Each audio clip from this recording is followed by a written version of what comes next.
मोहतरम नाजरीन, अस्सलामु अलैकुम वरहमतुल्लाहि वबरकातुहू। आफिया नेटवर्क पे आपका खैर मकदम है।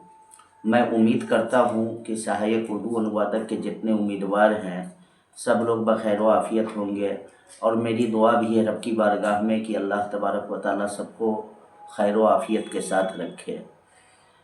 आज जो मैं वीडियो बनाने जा रहा हूँ, आप लोगों से अपील है कि शुरू से लेकर आखिर तक इस वीडियो को खूब गौर से देखें और इस पर मुकम्मल तौर से तवज्जो दें, ताकि आपको एक एक बात समझ में आए और आगे क्या होना है उसके बारे में आपको पता चले। जैसा कि आप लोग अच्छी तरीके से जानते हैं कि अल्लाह के फजल करम से, बुज़ुर्गों की अता से और हमारे सरकर्दा लीडरान के मेहनत व मशक्क़त की वजह से ये रिज़ल्ट कल आ गया। खुशी की लहर दौड़ी। एक खेमे में खुशी की लहर दौड़ गई और दूसरा खेमा जो था वो पूरी तरीके से मातम में तब्दील हो गया। तो अल्लाह की रज़ा पर हम सबको राज़ी रहनी चाहिए। नंबर एक, हम मुसलमान हैं, अल्लाह की रज़ा पर राज़ी रहनी चाहिए। अल्लाह ने जो हमारे मुक़द्दर में लिखा, हमें उस पर सब्र करनी चाहिए और खुश रहनी चाहिए। मेरे भाइयों, मैं पूरे यकीन व ईज़ान के साथ कह सकता हूँ कि जिन लोगों का रिज़ल्ट नहीं आया है उन लोगों को उदास और मायूस होने की ज़रूरत नहीं है। कल दिन भर बिहार के तुलो अरज से कॉल आने का सिलसिला जारी रहा, फ़ोन आता रहा, व्हाट्सएप पर लोग अपना अपना मैसेज, अपना अपना दुख दर्द बयान करते रहे। हर कॉल को हमने सारी मसरूफियात को बलाए ताक डालकर रिसीव किया, इसलिए कि हमारे दिल में दर्द आपसे ज़्यादा है। जिन लोगों का रिज़ल्ट नहीं आया है उनके दिल में जो तकलीफ़ है उससे ज़्यादा हमारे दिल में तकलीफ़ है। सबब इसका ये है कि लगातार 2 साल से लोग लगे रहे मिशन के साथ, सब लोगों ने साथ दिया, अपने अपने तहत तमाम लोगों ने मेहनत किया, लेकिन अल्लाह की रज़ा पर हमें राज़ी रहनी चाहिए और ये सोचनी चाहिए कि अल्लाह तबारक व तआला हमारे मुक़द्दर में इससे बेहतर कुछ लिखा है। तो अच्छी रोज़ी, इससे बेहतरीन आला तबके की रोज़ी, आला तबके का ओहदा हमारे मुक़द्दर में आने वाला है। आप मेहनत करें, आप यंग हैं, आप जवान हैं, आप मेहनत व मुशक्क़त जारी रखें। मेहनत करने वालों की कभी हार नहीं होती है। यकीनन मेहनत करने वाले को देर से कामयाबी मिलती है, लेकिन ऐसी कामयाबी मिलती है कि नस्लों को याद रखता है।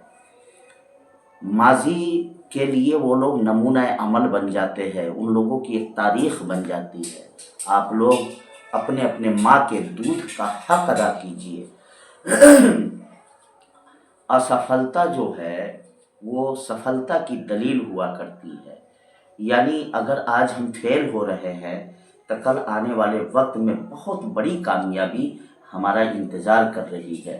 तारीख़ शाहिद है, दुनिया के बड़े बड़े जो तारीख़ साज शख्सियत गुज़री है उन लोगों का इतिहास कुछ इसी तरह का है। इसलिए मैं आप लोगों से अपील करना चाहता हूँ कि आप लोग सब्र व तहम्मुल का दामन मजबूती से थामे रखें। रही बात कि जिन लोगों का रिज़ल्ट नहीं हुआ है उन लोगों के लिए उम्मीद की एक किरण बाकी है, और आप यकीन मानिए, इसलिए कि कुछ सीटें इसमें खाली रह गई हैं। तो ये खाली रह गई, ये सीट तो ऑलरेडी मौजूद है, प्लस बहुत सारे अहबाब जिन लोगों ने काउंसलिंग करवाया था उनका रिज़ल्ट अभी आया है। उसमें से बहुत सारे अफराद ऐसे हैं जो स्कूल ज्वाइन कर चुके हैं, बीपीएससी के तहत वो लोग टीचर बन चुके हैं। फिर अभी कुछ दिन पहले जो है एग्ज़ाम हुआ है उसमें कुछ लोग टीचर बने हैं।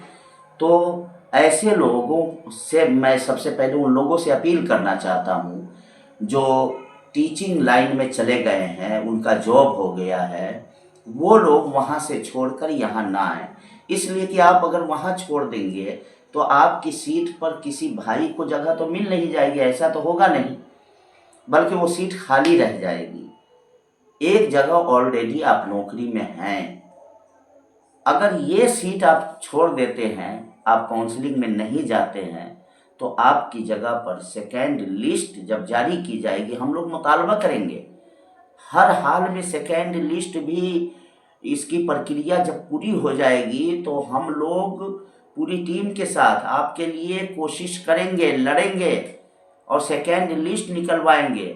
और जो सीटें खाली रह गई है उस सीट पर हमारे जो भाई जिन लोगों का नाम मेरिट लिस्ट में नहीं आया, इंशाअल्लाहुल अज़ीम उन लोगों का नाम आएगा। मेरे भाइयों और मेरी बच्चियों, मेरी बहनों, गौर से मेरी बात को सुनो। जब मेंस का एग्ज़ाम हो गया था, रिजल्ट आ गया था, तो कभी किसी ने सोचा था कि पीटी वाले जो आज से 3 साल पहले एग्ज़ाम दिए थे और पीटी वालों का लिस्ट में नाम नहीं आया था, रोल नहीं आया था, यानी वो कामयाब नहीं हो पाए थे, कभी किसी ने सोचा था कि उन लोगों को लेकर फिर से मेंस का एग्ज़ाम उनसे लिया जाएगा? तो इस वाक़ये को हम लोगों ने अपनी आँखों से मुशाहिदा किया है, देखा है। ये क्या है? इसी को मुक़द्दर कहा जाता है। अल्लामा इक़बाल ने कहा था कि चादरे तकदीर की हरगिज़ रफ़ू होती नहीं, चादरे तकदीर की हरगिज़ रफ़ू होती नहीं, सूज़ने तदबीर से गर उम्र भर सीता रहे। अगर तदबीर की सुई से आप उम्र भर तकदीर की फटी हुई चादर को सिलेंगे तो कभी वो इधर सिलिएगा तो उधर फट जाएगी चादर, उधर सिलिएगा तो चादर इधर फट जाएगी। तकदीर में जो लिखा हुआ होता है वही होता है। देखिए, उन लोगों के मुकद्दर में लिखा हुआ था, आयोग ने उन लोगों का रिजल्ट जो है पीटी में नहीं दिया था, उन लोगों का नंबर कम था, लेकिन इतने उम्मीदवारों के बावजूद इन उत्तर प्रदेश वालों का लोचा रहा। उत्तर प्रदेश वालों को रिजर्वेशन का फ़ायदा दे दिया गया था, जिसकी वजह से उत्तर प्रदेश वालों को चूँकि जब आप दूसरे स्टेट से आते हैं तो आपको जो है जनरल कोटा में रखा जाएगा, जनरल वालों के बराबर आपको मार्क्स लाना पड़ेगा, लेकिन उन लोगों को रिजर्वेशन का लाभ दे दिया गया था। यह आयोग से भूल हुई थी। तो देखिए, अल्लाह की रहमत बहाना ढूंढती है। जिन लोगों का हो चुका था लेकिन वो गलती से हो गया था, तो उन लोगों को हटाकर और जिन लोगों का नहीं हुआ था उन लोगों को लाना पड़ा। ये सब क्या है? गौर से सुनिए, समझिए। ये सब मुकद्दर का खेल है। इसी को मुकद्दर कहा जाता है इसी को नसीबा कहा जाता है। इतने मजबूत दलाइल के बावजूद अगर आप मेरी बात समझ सकते हैं तो समझिए, गौर कीजिए। ये मुकद्दर का तालमेल देखिए। एग्ज़ाम लिया गया उन लोगों का, उन लोगों का रिजल्ट आया, उन लोगों की काउंसलिंग हुई और उन लोगों को अभी बहुत सारे उसमें से लोगों को लिया भी गया है जिनका लिस्ट में रोल नंबर है। तो इसी को मुकद्दर कहा जाता है मेरे भाइयों, मेरी बहनों। तो इन बातों का ख्याल करते हुए आप इंतज़ार करें। इंशाअल्लाहुल अज़ीम सेकेंड लिस्ट ज़रूर बिल ज़रूर जारी होगी। हम लोग जारी करवाने की भरपूर कोशिश करेंगे और जब कोशिश करेंगे तो अल्लाह ज़रूर कामयाबी अता फरमाएगा। रही बात, बहुत सारे लोगों के सवालात ये थे, कल जो फ़ोन आया मेरे पास या मेरे पर्सनल वर्कशॉप पर, उन लोगों ने बिहार के तुलो अरज से मैसेज किया, तो ये सवालात थे कि हमारा ईबीसी था और ओबीसी हो गया था जिसकी वजह से रिजल्ट नहीं आया। ऐसी कोई बात नहीं है। ये कैटेगरी वाले लोचे लपाचे को हमारे सरकर्दल लीडरान ने मिलजुल कर मेहनत व मशक्क़त के साथ 1-1.5 साल पहले हल करवा लिया था। जी, ये कैटेगरी वाला लोचा जो था, गौर से सुनिए, ये कोई लोचा नहीं है। अल्लाह का फजल है, एकदम फ्रेश रिजल्ट आया है। जिन लोगों के पास न्यू एनसीएल था, जमा करवाया था, उसको भी एक्सेप्ट कर लिया गया है, उसको भी कबूल कर लिया गया है। इसलिए कैटेगरी वाला लोचा इसमें कहीं से कुछ है ही नहीं। आपका रिजल्ट जो नहीं आया उसके पीछे कारण بہت سارا ہو سکتا ہے۔ نمبر ایک کہ آپ کے کاغذات کے اندر کچھ کمی بیشی رہ گئی ہوگی۔ نمبر دو کہ جو میرٹ لسٹ جو نمبر کے بنیاد پر تیار کیا گیا ہے اس میں آپ کے نمبر کم رہے ہوں گے۔ اب نمبر بھی کچھ دنوں کے اندر جو ہے 6-7 دسمبر تک امید ہے، 10 دسمبر سے پہلے نمبر بھی جاری کیا جائے گا کہ کس کا کتنا نمبر آیا، تو آپ اپنی آنکھوں سے نمبر دیکھ لیں گے۔ تو نمبر کے بنیاد پر بھی میرٹ لسٹ میں فائنل میں آپ کا نام نہیں آیا ہے، لہٰذا آپ صبر کریں۔ اور بس اخیر میں یہی کہنا چاہتا ہوں کہ صبر کرتے ہوئے آپ انتظار کریں اور اللہ کی بارگاہ میں دعا بھی کریں، اپنے ماں باپ سے دعا کروائیں، اپنے بزرگوں سے دعا کروائیں، اور انشاءاللہ سیکنڈ لسٹ ضرور آئے گی، یہ میں پورے یقین کے ساتھ کہہ رہا ہوں، اور سیکنڈ لسٹ میں آپ کا نام ضرور بالضرور آئے گا۔ نمبر کے بنیاد پر آپ کو پتہ چل جائے گا کہ میرا کتنا نمبر ہے اور سیکنڈ لسٹ میں ہمارا نام آ پائے گا کہ نہیں، اس لیے کہ بہت سارے لوگوں کا سیکنڈ لسٹ جاری کیا جائے گا۔